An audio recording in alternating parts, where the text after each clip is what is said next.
అందరికీ నమస్కారం. నేను మీ చైత్య 6th క్లాస్. నేను మీ జాషువా సేమ్ క్లాస్. మనిషికి చదివే అందాన్ని, ఆనందాన్ని, గౌరవాన్ని, సౌకర్యాలను కలిగిస్తుంది. విద్య తరగని ధనం. విదేశాలలో విద్య బంధువులా తోడుంటుంది.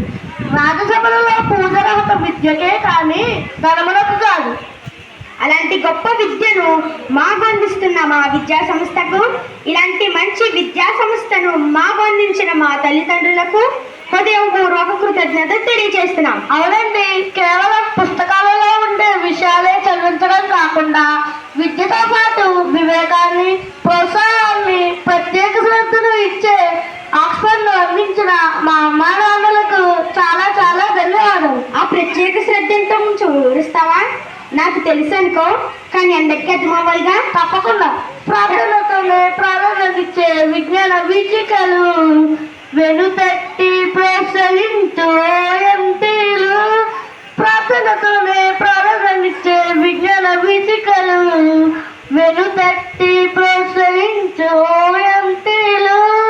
మేధస్సు పెంచే అబకసులు, ఆకర్షించే యాక్టివిటీలు. మేధస్సు పెంచే అబకసులు, ఆకర్షించే యాక్టివిటీలు. లలిత కళలు, యోగాలు ఎరుకేలండి. వెనుకబడిన వారికి అక్బర్ అమ్మవునండి. లలిత కళలు, యోగాలు ఎరుకేలండి. వెనుకబడిన వారికి అక్బర్ అమ్మవునండి. సూపర్ భయ్యా, సింపుల్ గా ఆక్స్ఫర్డ్ డైట్ ప్లాన్ చెప్పేశావు. మరి నేను కూడా మనం నేర్చుకున్న విషయాలలో ఒక ఆనిముత్యాన్ని అందించనా? ఇంకెందుకు ఆలస్యం? కానీ క్షణ క్షణము విద్యను, కనకనము ధనమును సంపాదించాలట. అంటే విద్య నేర్చుకునేటప్పుడు ఒక్క క్షణం కూడా వృధా చేసుకోకూడదు. అలాగే ధనము సంపాదించేటప్పుడు ఒక్క కణము కూడా జార నేర్చుకోకూడదు. అంటే ఒక్క రూపాయే కదా అని వదిలేసుకోకూడదు. ఇవన్నీ నిత్య సత్యాలే, మర్చిపోకండి.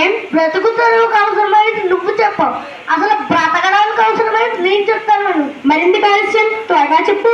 కాలుష్యపు వెలువలో కాలాన్ని నెట్టేస్తూ, ఓజోను పరికింద గాయాలు చేసేస్తూ, ఆక్సిజన్ కొరతలోకి భవిష్యత్తును నెట్టేస్తూ, కూర్చున్న కొమ్మ నడుపు వైఖరిని అరికట్టి, నువ్వు మారి చూడు, నడక మార్చి చూడు, నువ్వు మారి చూడు, నడక మార్చి చూడు. నాటు నాటు నాటు నాటు నాటు మొక్క నాటు, నాటు నాటు నాటు నాటు నాటు చక్కనైన మొక్క ఒక్కటైన నాటు, నాటు నాటు నాటు నాటు నాటు మొక్క నాటు, నాటు నాటు నాటు నాటు నాటు వేపమైన రంగ ఒక్కటైన నాటు, నాటు నాటు నాటు నాటు నాటు వేపు వరి లాంటి మొక్కలెన్నో నాటు, పుడమి తల్లి నవ్వేలా పూల మొక్క నాటు నాటు, తరాలన్నీ మురిసేలా పొలాలిచ్చు మొక్క నాటు, రైతన్నకు ప్రతినిధి ఆ మొక్కలెన్నో నాటు నాటు, నాటు నాటు నాటు నాటు నాటు మొక్క నాటు,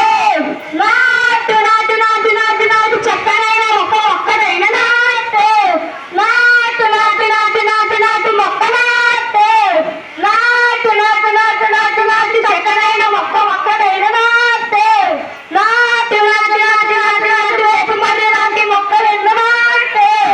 అదండి విషయం. మనకు ఆహారాన్ని, ఆరోగ్యాన్ని, ఔషధాలు ఇచ్చే చెట్లను నిర్దాక్షిణ్యంగా కొట్టేస్తుంటే భావితరాలకు మిగిలేది ఎలానే.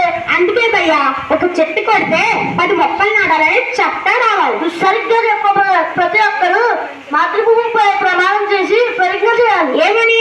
పుట్టినరోజైనా, పెళ్లి రోజైనా, ఏ సందర్భమైనా ఓ మొక్క నాటాలని. మరెందుకండి ఆలస్యం? మనం ఎలా తలుచుకున్న ఈ శుభ సందర్భంగా ఇంటికి వెళ్ళగానే ఒక చక్కని మొక్క నాటేయండి. పనిలో పని ఎస్రెట్ చేయకండి.